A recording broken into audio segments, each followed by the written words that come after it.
आज हम बात करने जा रहे हैं इकोलॉजी के बारे में। इकोलॉजी सराउंडिंग की स्टडी के लिए हम लोग बात करते हैं कि आपकी जितनी भी सराउंडिंग्स है, जिन जिन चीज़ों में आप रहते हैं, वो क्या है। फादर ऑफ इकोलॉजी से हम लोग शुरुआत करें। Father of ecology is basically जिनको कहा जाता है वह ऑडम। आपकी सराउंडिंग्स दो तरह की हो सकती हैं, इट कैन बी लिविंग और non living. Non living surroundings के लिए हम बोलते हैं एबायोटिक फैक्टर्स, जो कि इकोलॉजी को डिसाइड करते हैं, और लिविंग सराउंडिंग्स को बोलते हैं बायोटिक फैक्टर्स। लिविंग फॉर्म्स या जितने भी बायोटिक फैक्टर्स हैं उनमें वो सारे के सारे इंटरेक्शन जो आप संभवतः इन्वॉल्व करोगे, उन सबको एक ही नाम के अंदर रखा जाता है और उसको बोलते हैं सिम्बायोसिस। सिम्बायोसिस को अगर दो भागों में तोड़े तो सिम मतलब साथ रहना, और साथ और रहना, बायोसिस मतलब रहना, तो साथ में रहना। तो जितने भी बायोटिक फैक्टर्स होंगे उनको मैं जब बायोटिक फैक्टर्स वाला टॉपिक लूंगा तो मैं आपसे बात करूंगा कि ऑल द बायोलॉजिकल इंटरेक्शन या बायोटिक इंटरेक्शंस को हम सिम्बायोसिस कहेंगे। एबायोटिक फैक्टर्स में सबसे पहले हम बात करते हैं टेम्परेचर के बारे में, फिर बात करते हैं लाइट, सॉइल, एटमॉस्फेयर, और इसके साथ चाहें तो आप इसको प्रेसिपिटेशन भी ऐड कर दें। प्रेसिपिटेशन मतलब हर वो चीज जो आकाश से गिरती है।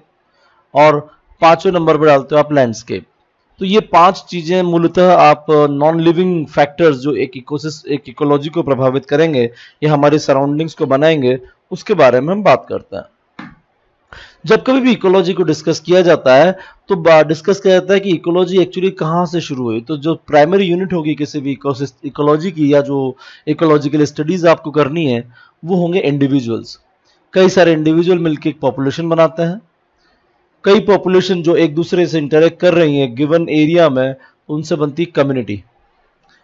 और कई कम्युनिटीज जब एक फुल प्रूफ सिस्टम बनाते हैं, फुल फ्लेजेड सिस्टम बनाते हैं जो कि अपने आप में ऑटोनॉमी रखता हो, उसको बोलते हो आप इकोसिस्टम।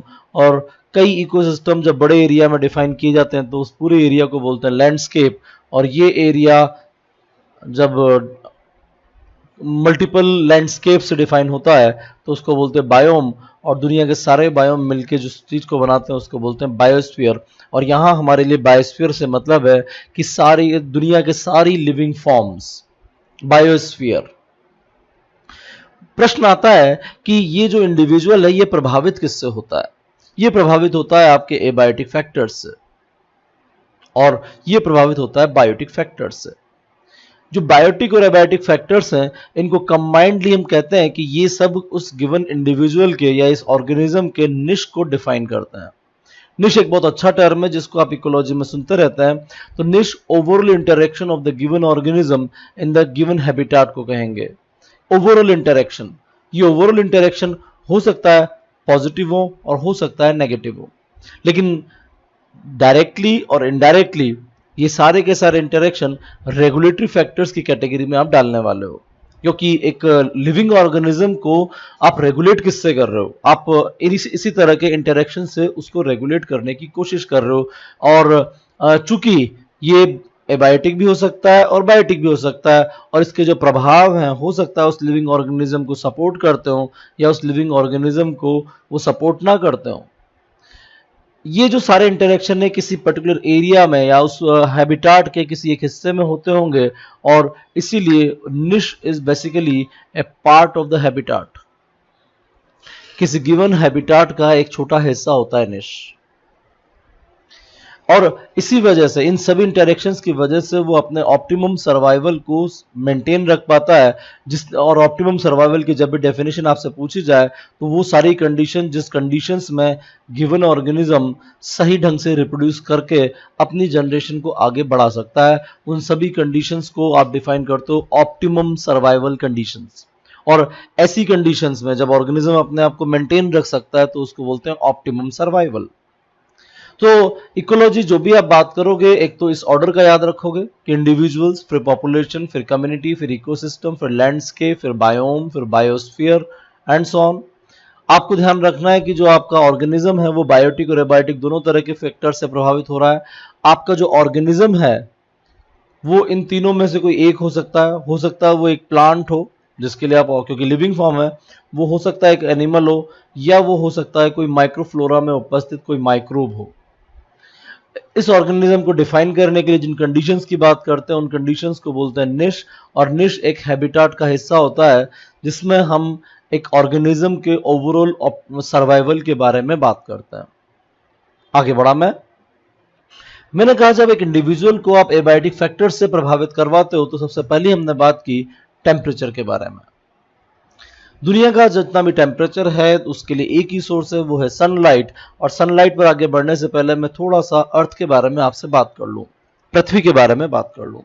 पृथ्वी का जो 0 डिग्री जिसको आप लैटिट्यूड जिसको बोलते हैं, अक्षांश जिसको बोलते हैं, वहां पर सनलाइट सीधी पड़ती है। तो हम कहते हैं कि सबसे ज्यादा जो सनलाइट जिस एरिया को मिलती है वो सारा का सारा एरिया है आपका इक्वेटर का एरिया। पृथ्वी को फिर हमने लैटिट्यूड में डिवाइड किया, अक्षांशों में डिवाइड किया, तो 23.5 नॉर्थ को आप बोलते हो लाइन ऑफ कैंसर, और 23.5 साउथ को आप बोलते हो लाइन ऑफ कैप्रिकॉन, यानी कि कर्क रेखा, ये तो कर्क रेखा ऑफ कैंसर और मकर रेखा कैप्रिकॉन।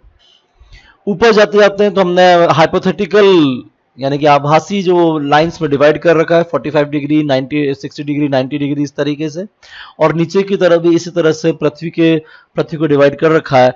इक्वेटर से ऊपर जाते हैं तो उस पूरे एरिया को डिफाइन करते हो आप नॉर्दर्न हेमिस्फीयर यानी कि उत्तरी गोलार्ध। नीचे की तरफ आप बात करते हो दक्षिणी गोलार्ध। एक रूल बड़ा जबरदस्त सा है कि सनलाइट जो है इक्वेटर पे सीधी पड़ती है। अगर आप इधर की तरफ जाएं या इधर की तरफ जाएं, दोनों ही केसेस में जैसे जैसे आगे जाओगे सनलाइट टेढ़ी पड़ना शुरू होगी, तो आप कहोगे द सनलाइट इज इंक्लाइंड। और इसी टेढ़े पड़ने की वजह से अगर आप लैटिट्यूड पे देखो सारे के सारे, तो आप पाओगे कि 0 डिग्री, फिर 23.5 डिग्री, 45, 60 और 90 डिग्री, अगर ऐसे जाते जाओगे तो टेम्परेचर लगातार इस दिशा में गिरता जाता है। टेम्परेचर का यही गिरना हमारे जो संसार के सारे वेजिटेशन को अलग अलग कैटेगरीज में डिवाइड करता है, और उन कैटेगरीज को मैंने यहां आपको डिफाइन किया है कि 0 डिग्री के आसपास जितना भी वेजिटेशन है वहां पर डेली बारिश होती है। 0 डिग्री पर ध्यान रहेगा, भूमध्य रेखा पर डेली बारिश होती है, और इस डेली बारिश की वजह से जो फॉरेस्ट वहां डेवलप होता है उनको बोलते हैं ट्रॉपिकल रेन फॉरेस्ट। ये हमने बात की पहले कैटेगरी की। जितने भी 23.5 वाले एरिया हैं यानी कि लाइन ऑफ कैंसर और लाइन ऑफ कैप्रिकॉन, उन एरियाज में tropical deciduous forest, tropical grassland और हॉट डेजर्ट, ये 3 तरह की कैटेगरीज वाले वेजिटेशन या एरियाज मिलते ही मिलते हैं। इसी तरह से 45 डिग्री के आसपास वाले एरिया में टेम्परेट एवरग्रीन फॉरेस्ट और टेम्परेट ग्रासलैंड मिलेंगे। इसी प्रकार से 60 डिग्री के आसपास बोरियल फॉरेस्ट या कॉनिफेरस फॉरेस्ट मिलेंगे, और 90 डिग्री के पास में यानी कि पोल्स की तरफ चले जाओ तो वहां टुंड्रा मिलता है।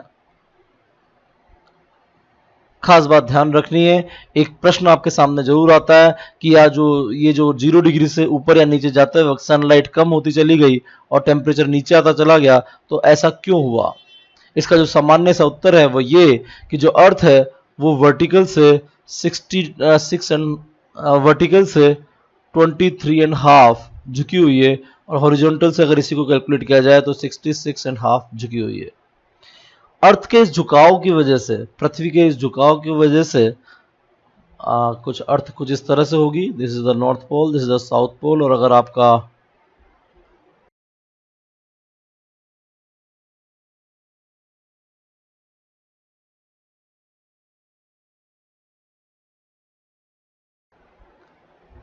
और दूसरा इंक्लाइन के लिए एक और रीजन है कि जो अर्थ है वो अर्थ इज स्फेरिकल। तो एक और रीजन आता है कि एक बहुत अच्छी सी बात भी यहां बताना चाहूंगा कि अर्थ के स्फेरिकल होने की वजह से आपका सनलाइट इंक्लाइंड होती है, लेकिन जो 66.5 जो आपने झुका रखा है उसकी वजह से एक बहुत जबरदस्त चीज नजर आती है कि अगर this is the northern hemisphere, this southern hemisphere, अगर नॉर्दर्न हेमिस्फीयर में गर्मी पड़ रही है यानी कि इंडिया में अगर गर्मी पड़ रही है तो ऑस्ट्रेलिया में श्योरली सर्दी पड़ेगी, और ऑस्ट्रेलिया में अगर गर्मी पड़ रही है, अगर ऑस्ट्रेलिया में अगर गर्मी पड़ रही है तो इंडिया में श्योरली सर्दी पड़ेगी। तो जो या अर्थ का टिल्ट होने का जो सिग्निफिकेंस है उसको भी आप ध्यान रखेंगे कि अर्थ के टिल्ट होने की वजह से जो नॉर्दर्न और सदर्न हेमिस्फीयर में गिवन टाइम पर मौसम अलग अलग चलते हैं। तो अर्थ के स्फेरिकल होने की वजह से सनलाइट इंक्लाइंड होगी और अर्थ के टिल्ट होने से, इस तरह के टिल्ट होने की वजह से सदर्न हेमिस्फीयर और नॉर्दर्न हेमिस्फीयर में मौसम उल्टे चलता है, एग्जैक्ट उल्टे। लैटिट्यूड को मैंने आपको डिफाइन किया, लेकिन एक अजीब सा खेल आपको नजर आएगा कि जो मैंने स्ट्रेटिफिकेशन इस तरह से लैटिट्यूड में किया है कि 0 डिग्री, फिर 23.5 डिग्री, फिर 45 डिग्री, 60 डिग्री, 90 डिग्री, तो वैसा का वैसा ही ट्रेंड अगर आप समुद्र तल से ऊंचाई यानी कि सी लेवल से अगर ऊपर की तरफ जाएं और एल्टीट्यूड में देखें यानी कि ऊंचाई में देखें तो इस प्रकार का थर्मल स्ट्रेटिफिकेशन आपको नजर आएगा।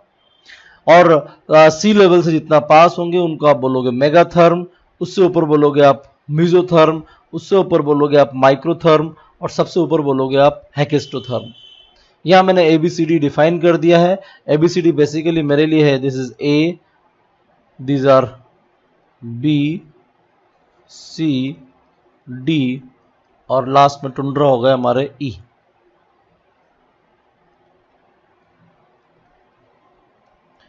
टुंड्रा के बारे में ध्यान रखना है कि जो हेकेस्टोथर्म्स होते हैं यहां पर ट्रीज नहीं पाए जाते। ये एक डायग्राम हमने लिया है कि अगर आप अर्थ में देखो लैटिट्यूड के हिसाब से और एल्टीट्यूड के हिसाब से तो सेम पैटर्न नजर आता है। Tropical rain forest, desert and grassland, deciduous forest, coniferous forest और श्रबलैंड्स और टुंड्रा पोलर। टैगा या बोरियल एक ही चीज है, ध्यान रहेगा। टेम्परेट में आपने डाल दिया है। और इसी प्रकार से अगर नीचे से ऊपर की तरफ देखा जाए तो इसी तरह से tropical rain forest, desert and grassland, deciduous forest, coniferous forest and so on.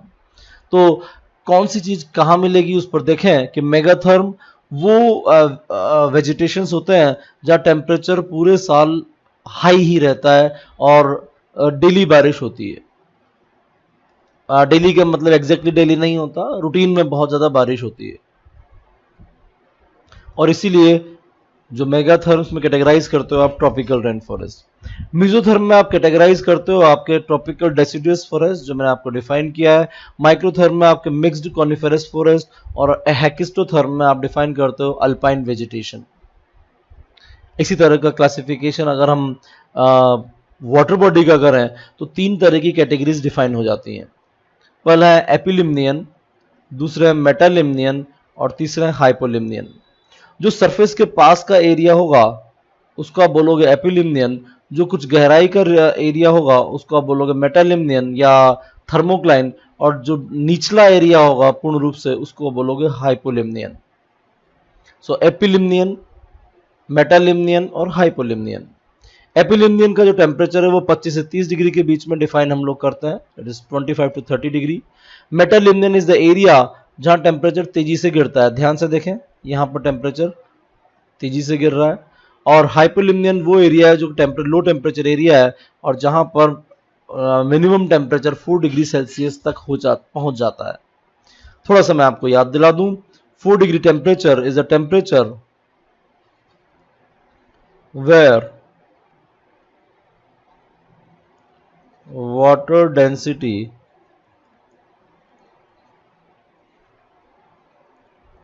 Is highest. Water density सबसे ज्यादा होती है।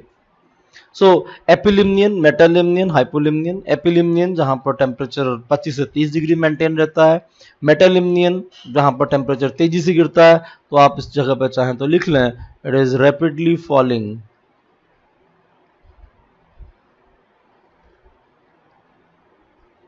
Temperature zone.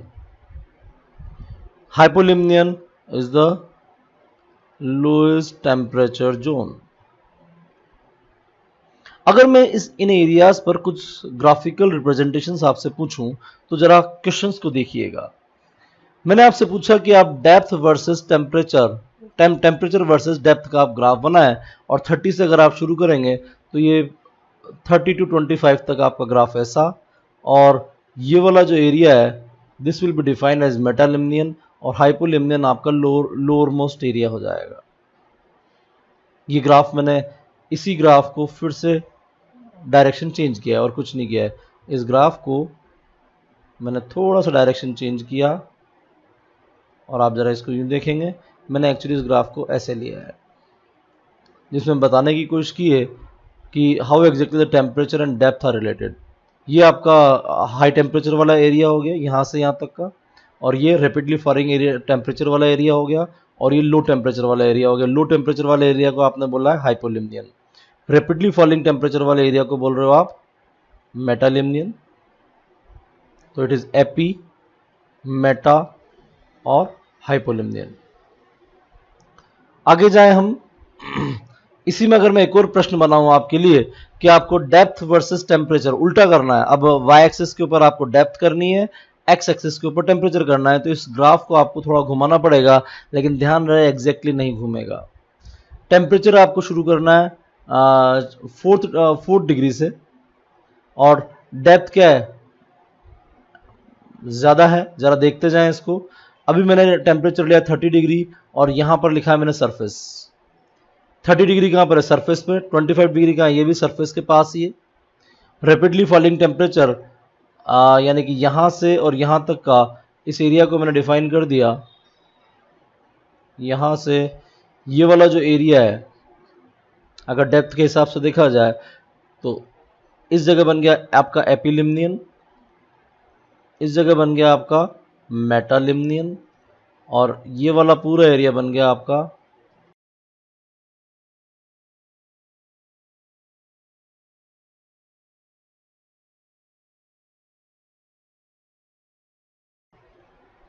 हाइपोलिम्नियन। तो रैपिडली फॉलिंग टेम्परेचर, और इस तरीके से आपको इन ग्राफ्स की प्रैक्टिस करनी चाहिए। मैंने एक और प्रश्न उठाया, जैसे कि मैंने क्लास में उठाया था, और मैंने कहा कि अगर मैं इन सभी एरियाज के हिसाब से फिश डाइवर्सिटी को भी ऑब्जर्व करना चाहूं कि एक्चुअली फिश डाइवर्सिटी किस प्रकार से पाई जाती है, तो फिश डाइवर्सिटी में आप ध्यान से देखेंगे कि अगर मैं डेप्थ लूं तो सारी की सारी फिशेस सरफेस पे तो नहीं पाई जाती, बहुत कम फिशेस पाई जाती हैं। मेटालिम्नियन वाला टेम्परेचर चूंकि बहुत ज़्यादा वेरिएशन वाला शो होगा, तो सबसे ज़्यादा डाइवर्सिटी मेटालिम्नियन में होगी, कम डाइवर्सिटी एपिलिम्नियन में होगी, और हाइपोलिम्नियन चूंकि बहुत गहराई का है, जहाँ पर पानी का दबाव बहुत ज़्यादा है, तो वहाँ पर फिश डाइवर्सिटी बहुत कम या नील के बराबर हो जाएगी। यानी कि जितनी ज़्यादा डेप्थ पे जाओगे, ये मैं एक बड़ी लेक के बारे में बात कर रहा हूँ जिसकी गहराई कम से कम किलोमीटर्स में हो, या आप यूं समझें एटलीस्ट कुछ 100 मीटर्स तो हो ही हो। तो जब बहुत गहराई में चले जाओगे तो वहां पर फिशेस जिंदा नहीं रह सकती, बहुत हाई प्रेशर के ऊपर, तो वहां पर फिशेस नहीं पाई जा रही एग्जैक्टली तलहटी पर, क्योंकि प्रेशर बहुत ज्यादा है। डाइवर्सिटी ज्यादा कहां पर होगी, हमेशा मेटालिम्नियन में। इसी प्रकार से आई साइज का वर्सेस डेप्थ का मैंने ग्राफ लिया। आई साइज के बारे में आप ध्यान रखेंगे, आइज की जरूरत किसको होती है, लाइट में जरूरत होती है आइस की, और डार्क में आइस की जरूरत नहीं होती। लाइट में भी दो बातें होंगी, लाइट जैसे से कम होती जाएगी, लो एंड हाई, लो लाइट में आइज लार्जर होंगी और हाई लाइट में आइज शॉर्टर होंगी। कुछ एक्सपेरिमेंट आप अपने आप के ऊपर कीजिएगा कि जब आप बहुत तेज रोशनी में जाते हैं तो आप अपनी आंखें पूरी नहीं खोलते, सूरज की तरफ देखते हैं तो आंखें पूरी नहीं खोलते, जब अंधेरे में होते हैं तो आंखों को पूरी खोलते हैं। इसी प्रकार से जब डार्क में होते हैं तो आपकी आंखें खुली हो या ना हो कोई फर्क नहीं पड़ना होता है। सो जब भी आप डार्क की बात करोगे आप कहोगे कि यहाँ लाइट, यहाँ आइस की जरूरत ही नहीं है। लेकिन पहले 200 मीटर जिसको आप बोलते हो योर फोटिक जोन या यूफोटिक जोन जिसको आप बोलते हो, this is the euphotic zone, euphotic zone. Euphotic zone में जैसे जैसे नीचे जाते जा रहे हो वैसे वैसे अमाउंट ऑफ लाइट कम होता जा रहा है, और वैसे वैसे ही आपके आई का साइज बढ़ता जाएगा बढ़ता जाएगा बढ़ता जाएगा। जो ही लाइट आना बंद हुई आपका आई का साइज गिरेगा और एकदम से 0 पे आ जाएगा, क्योंकि यहाँ आप कहोगे कि यहाँ पर तो लाइट पहुंच ही नहीं रही है, तो ज़्यादा आई वाले ऑर्गेनिज्म का यहाँ पर क्या काम, और बिना आई वाले ऑर्गेनिज्म यहाँ आपको नजर आएंगे। तो I size of the organisms found on different depth, अलग अलग डेप्थ के ऊपर आपके ऑर्गेनिज्म किस किस प्रकार से पाए जाते हैं, उसके हिसाब से हमने एक बार फिर इस ग्राफ को खींच के देखा। ये कुछ रिप्रेजेंटेशन है, एग्जाम के पॉइंट ऑफ व्यू से आप दूसरे रिलेशंस के लिए भी इस तरह के ग्राफ खींच के देखें कि एग्जैक्टली आपको क्या पूछा गया है। हर बार आपको एक्स और वाई एक्सिस का ध्यान रखना पड़ेगा कि एग्जैक्टली हमने किस बारे में बात की है, रिलेशन किस प्रकार से आ रहा है, और इन ग्राफ्स की आप एक बार हाथ से प्रैक्टिस जरूर करें। मैं अपने टॉपिक को थोड़ा सा आगे लेके जाऊंगा क्योंकि जो मेरा टॉपिक है वो है your effect of temperature on the different organisms. यह इफेक्ट ऑफ टेम्परेचर को मैंने ध्यान से देखा कि एनिमल्स में जब मैं देखता हूं तो मैं पाऊंगा कि इफेक्ट अगर देखा तो बर्गमैन्स लॉ पहली चीज जो है वो हम डिस्कस करेंगे।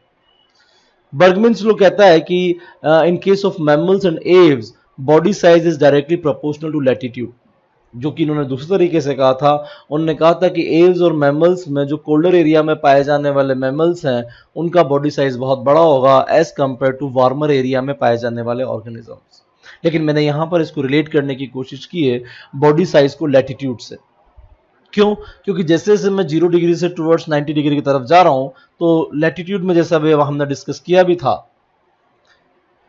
कि जैसे जैसे मैं 0 से 90 की तरफ जा रहा हूं यहां से यहां जाने में टेम्परेचर कम होता जा रहा है, और टेम्परेचर कम होता जा रहा है तो बॉडी साइज क्या होगा? इंक्रीज करेगा अकॉर्डिंग टू बर्गमैन लॉ।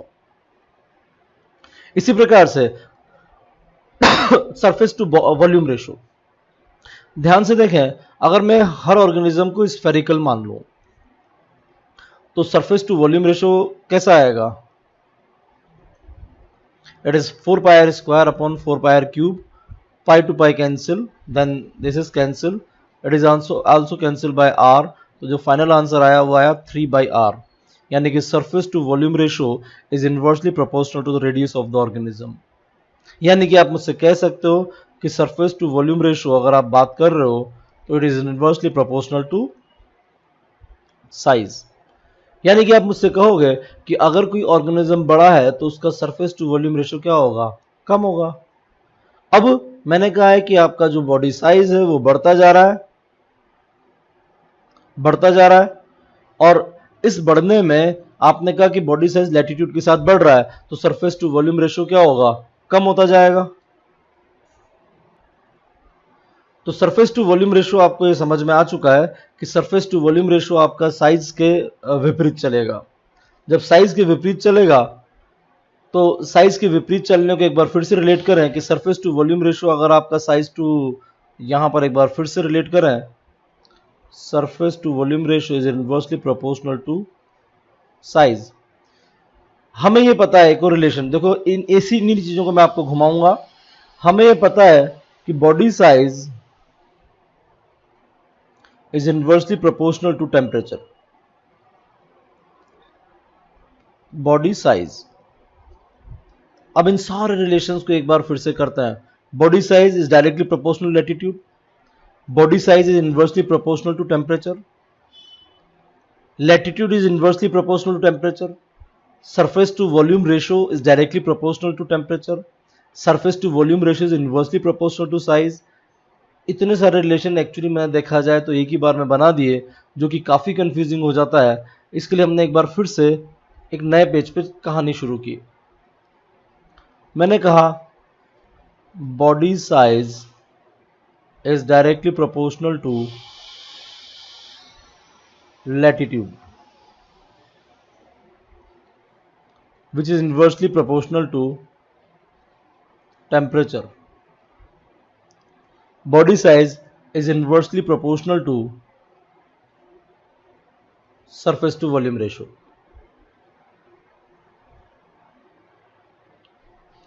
और रिलेशन निकालते हैं। सरफेस टू वॉल्यूम रेशो ने ले लिया, ये ले लिया। अब जरा इनको चीजों को फिर से बोलते हैं और बॉडी साइज को एक रिलेशन और निकाल देते हैं। यहां पर body size is inversely proportional to BMR। इतनी चीजें मैंने एक साथ लिख दी, ठीक है। अब बोलना शुरू कीजिए। बॉडी साइज का टेम्परेचर से रिलेशन कैसा है? इनवर्स। बॉडी साइज का सरफेस टू वॉल्यूम से रिलेशन कैसा है? इनवर्स। टेम्परेचर का सरफेस टू वॉल्यूम रेशियो से रिलेशन कैसा है? डायरेक्ट। टेम्परेचर का BMR से रिलेशन कैसा है? डायरेक्ट। लैटिट्यूड वर्सेस BMR का रिलेशन कैसा होगा? इनवर्स। बॉडी साइज और बीएमआर का रिलेशन कैसा होगा, इनवर्स। आप इसको एक बार हाथ से लिखें इस जगह पर और सारे रिलेशंस को फिर से देख जाएं। इन रिलेशंस का मैं ग्राफ क्योंकि खींचना सिखाऊंगा आपको अगली स्लाइड के ऊपर।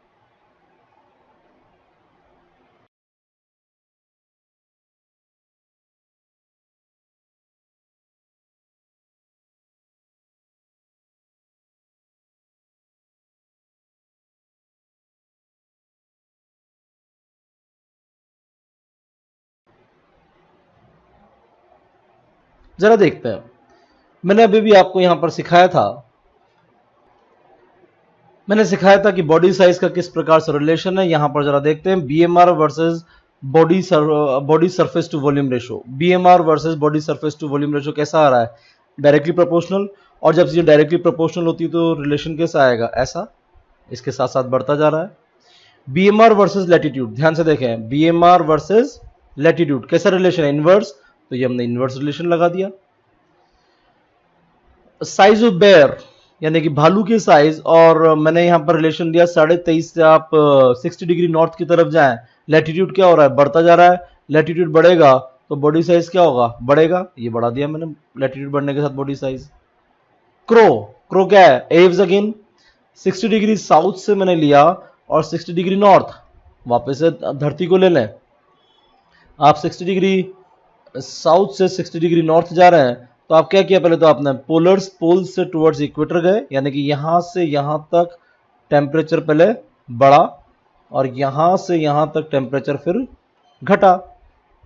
बढ़ना, घटना और बढ़ना, तो जब टेम्परेचर बढ़ रहा है, यहां से यहां क्या हो रहा है, टेम्परेचर बढ़ रहा है, और यहां से यहां टेम्परेचर क्या हो रहा है, घट रहा है। तो टेम्परेचर घटा, सॉरी टेम्परेचर बढ़ा तो साइज क्या हो जाएगी, डिक्रीज, और टेम्परेचर इधर की तरफ घट रहा है तो साइज क्या हो जाएगा, बढ़ जाएगा। इस रिलेशन को ध्यान रखें। यही चीज अगर हमने पॉइक्लोथर्म में ली तो मैं आपको एक चीज क्लियर कर दूं, बर्गमैन का लॉ पॉइक्लोथर्म्स के लिए अलग चलता है, बिल्कुल अलग। तो बर्गमैन लॉ को मैंने पॉइक्लोथर्म्स के लिए यूज किया। अगर 45 डिग्री साउथ से मैंने शुरू किया तो यहां से और यहां तक इक्वेटर आएगा यहां पर, तो यहां से यहां तक टेम्परेचर क्या हो रहा है, बढ़ रहा है, और यहां से यहां तक टेम्परेचर क्या हो रहा है, घट रहा है। टेम्परेचर अगर बढ़ेगा तो साइज बढ़ेगी, पॉइक्लोथर्म्स में उल्टा चलना है, ध्यान रहेगा। उधर टेम्परेचर घटेगा तो साइज घटेगी। सो इसके लिए रिवर्स बर्गमैन लगाना है। इसी प्रकार से सरफेस टू वॉल्यूम रेशियो और temperature of the area, temperature और सरफेस टू वॉल्यूम रेशियो का क्या रिलेशन चल रहा है, डायरेक्ट, तो डायरेक्ट बढ़ गया आगे। दीज आर द ग्राफ जिनको सबको आप एक ही बार में इस पूरी इक्वेशन से समझ सकते हैं, जिनको मैंने सारे रिलेशंस को एक साथ लिखने की कोशिश की है।